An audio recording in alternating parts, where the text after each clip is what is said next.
Shalom anak-anak kelas 3 dan kelas 4. Apa kabarnya hari ini? Ibu harap kita dalam keadaan sehat ya.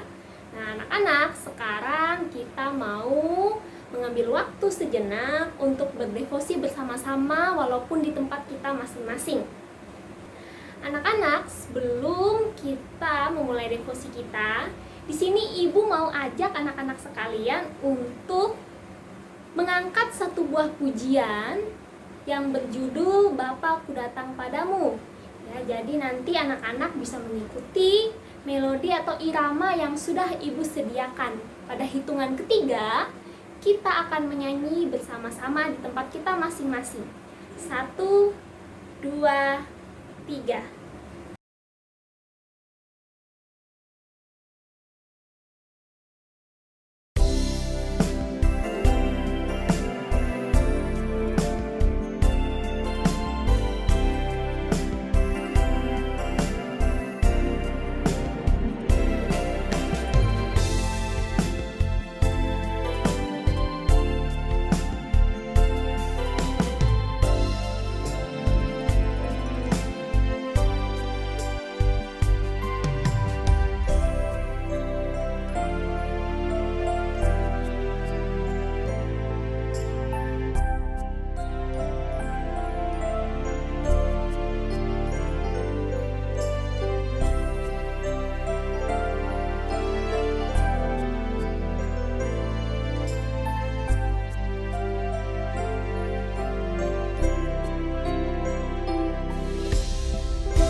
Anak-anak, sekarang kita mau membuka devosi kita ini di dalam doa.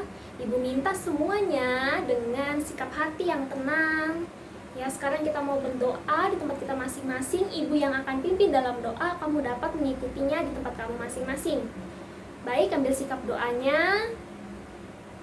Lipat tangan, tundukkan kepala, tutup mata, mari kita berdoa. Bapa dalam kerajaan surga, mengucap syukur Tuhan pada hari ini.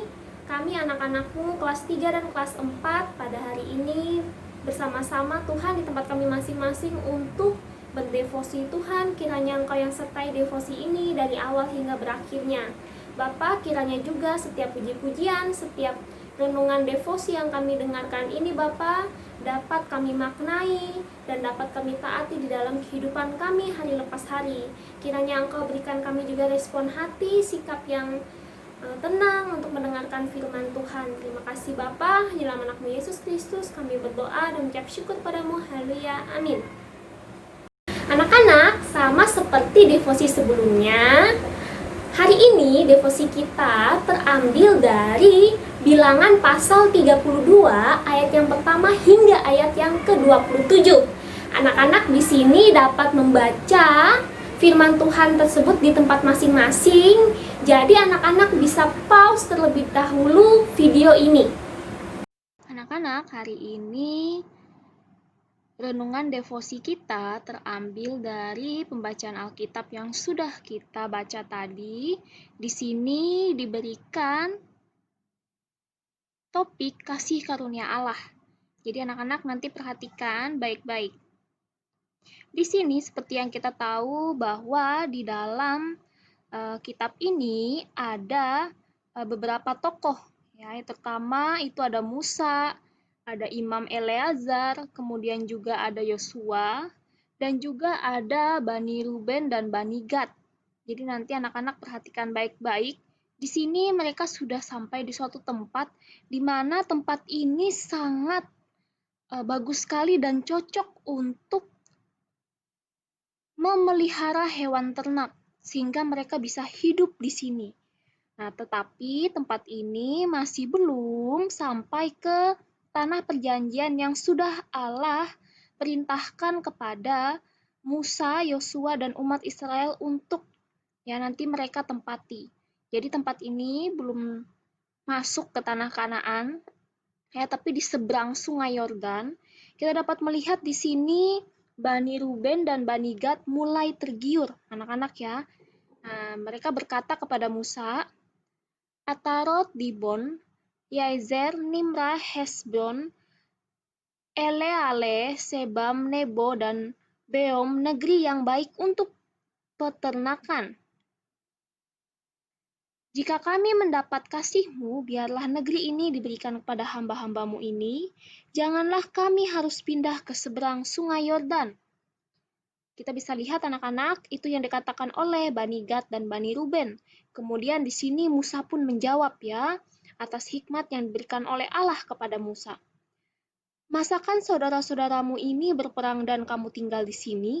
Mengapa kamu hendak membuat enggan hati orang Israel untuk menyeberang ke negeri yang diberikan Tuhan? Jadi di sini anak-anak kita dapat melihat apa? Bahwa dengan ucapan mereka itu, mereka dapat mempengaruhi umat Israel yang lain untuk tidak menaati apa yang sudah Allah perintahkan, yaitu mereka berperang dan merebut tanah Kanaan sehingga mereka dapat menduduki tanah Kanaan itu. Kemudian, jawab Musa, apakah engkau hendak membuat Allah murka, sama seperti bapa-bapamu yang membuat umat Israel mengembara di padang gurun? Jadi di sini Musa kembali mengingatkan kembali mereka untuk mengingat bahwa Allah itu murka terhadap ketidaktaatan mereka dulu sehingga mereka harus merasakan seperti ini, mengembara di padang gurun. Lama sekali.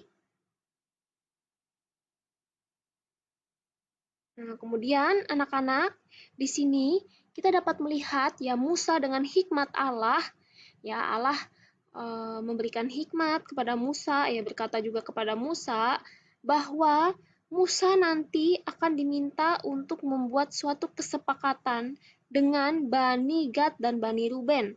Jadi di sini Musa membuat kesepakatan dengan Bani Gad dan Bani Ruben agar mereka tetap berperang melewati Sungai Yordan dengan bersenjata, dan jika negeri itu takluk, maka tempat ini akan menjadi hak milik mereka.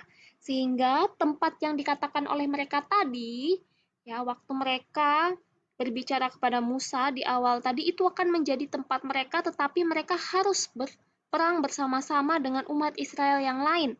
Sehingga pada saat nanti tanah Kanaan sudah ditaklukkan, maka Bani Gad dan Bani Ruben ini bisa kembali ke tanah ini bersama dengan anak cucu mereka untuk tinggal mengelola tempat ini. Kemudian anak-anak ya, oleh kemurahan Allah, jadi di sini bukan karena hati dari Bani Gad dan Bani Ruben ini mereka mau menerima kesepakatan itu, tetapi karena adanya kasih karunia Allah yang mengetuk pintu hati mereka, sehingga pikiran mereka terbuka, hati mereka juga dilembutkan untuk menyetujui apa yang sudah dikatakan ya oleh Musa.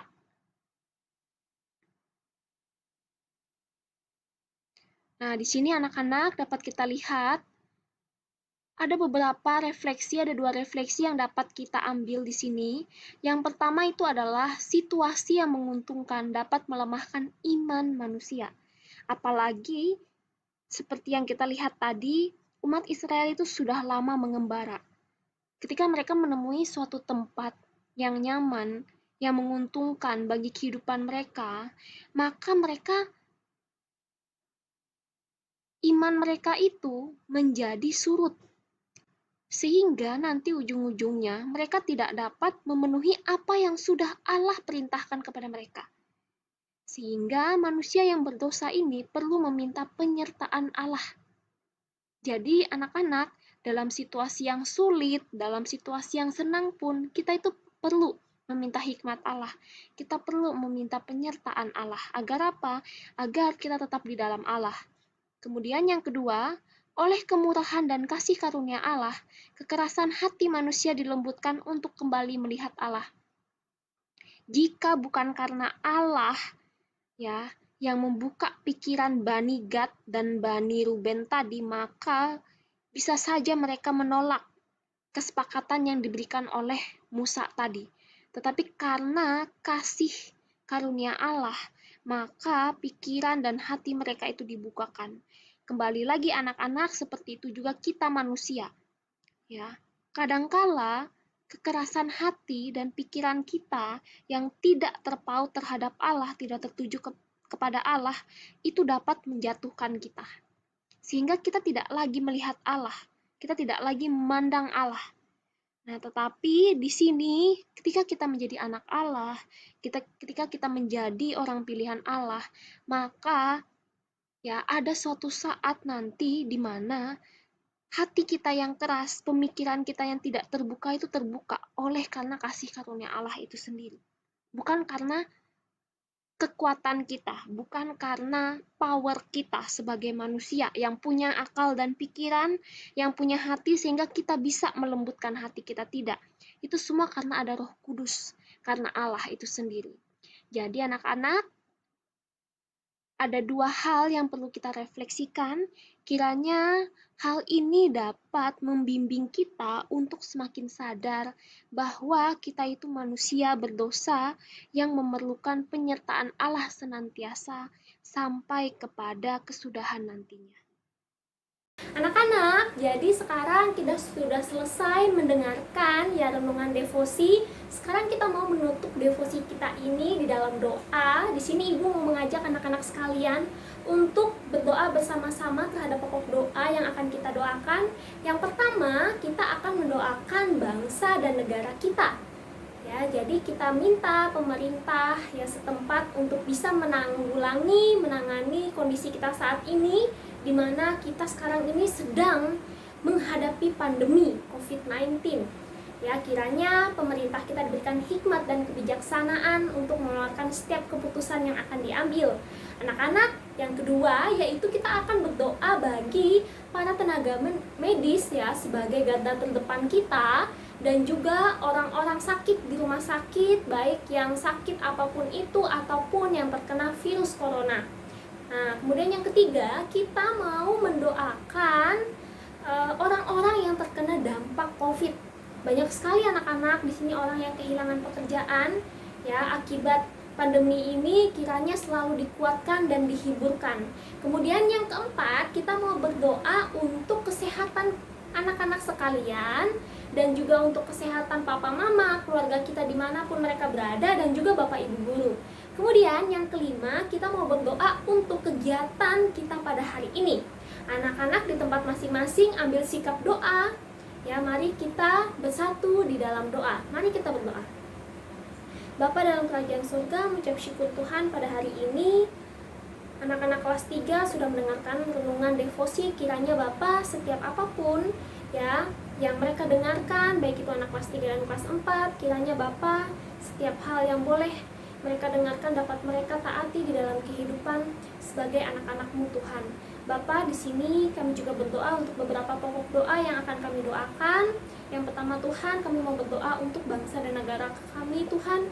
Kiranya Engkau senantiasa melindungi, kiranya Engkau senantiasa menyertai negara kami ini, bangsa kami ini Tuhan. Kiranya Engkau jauhkan kami dari segala perpecahan, segala apapun itu yang mau memecahkan bangsa kami ini Tuhan. Bapa, kami juga berdoa untuk pemerintah Bapa dan setiap jajarannya yang akan mengambil keputusan dalam segala bidang apapun Tuhan yang itu berkaitan dengan bangsa Indonesia, dengan rakyat Indonesia. Kiranya senantiasa Bapa Engkau memberikan hikmat dan kebijaksanaan kepada pemerintah kami dan jajarannya juga Tuhan. Di sini kami juga mau berdoa Tuhan untuk para tenaga medis Bapa, dokter, perawat dan lain-lainnya yang ada di rumah sakit Bapa. Kiranya Engkau berkati mereka Bapa, berikan mereka kekuatan, berikan mereka penghiburan juga Tuhan, di mana saat ini mereka menjadi garda terdepan Bapa, terutama untuk menghadapi pandemi COVID-19 ini Tuhan. Bapa, di sini kami berdoa kiranya Engkau berkati juga, kiranya Engkau sertai juga Bapa orang-orang yang sakit di rumah sakit Bapa, sakit apapun, ataupun itu juga orang yang terkena virus corona, kiranya Engkau yang berkati Bapa mereka, kiranya Engkau senantiasa melindungi mereka Tuhan, dan memulihkan keadaan mereka melalui setiap makanan, minuman, obat-obatan, perawatan yang boleh mereka dapatkan. Tuhan, kami juga berdoa Bapa untuk orang-orang yang terkena dampak COVID-19. Kiranya Engkau berkati Bapa, begitu banyak hal Bapa yang terjadi akibat pandemi ini Bapa. Banyak orang yang kehilangan pekerjaan, banyak orang yang penghasilannya Bapa tidak seperti biasanya. Namun Tuhan, kiranya Engkau yang kuatkan, Engkau yang berikan penghiburan. Kiranya Bapa, orang yang terkena dampak COVID-19 ini Tuhan tidak surut imannya. Kami juga berdoa Bapa untuk kesehatan kami, anak-anakmu kelas 3 dan kelas 4, untuk mama papa, untuk keluarga kami dimanapun mereka berada, dan Bapak Ibu guru, kiranya Engkau senantiasa Tuhan menyertai kami, memberikan kami kesehatan dan kekuatan, kiranya kami diberikan kesadaran untuk menjaga kesehatan kami. Bapak, di sini kami juga mau berdoa untuk kegiatan home learning kami pada hari ini. Kiranya Bapak, kami anak kelas 3 dan kelas 4, Bapak dapat taat dan bertanggung jawab untuk mengikuti setiap kegiatan ataupun aktivitas home learning yang akan kami jalani pada hari ini. Terima kasih Tuhan, inilah doa kami. Hanya dalam anakmu Yesus Kristus kami berdoa dan ucap syukur padamu. Haleluya, amin. Anak-anak kelas 3 dan kelas 4, jadi devosi kita pada hari ini sampai di sini dulu ya. Jangan lupa kamu melihat timeline yang sudah diberikan oleh Bapak Ibu guru untuk hari ini, dan jadilah anak yang taat dan bertanggung jawab sekalipun di situasi saat ini. Oke anak-anak, tetap semangat, tetap jaga kesehatan, jangan lupa selalu berdoa kepada Tuhan. Semoga pandemi ini segera berakhir ya. Oke semuanya, sampai bertemu di lain waktu. Tuhan Yesus memberkati.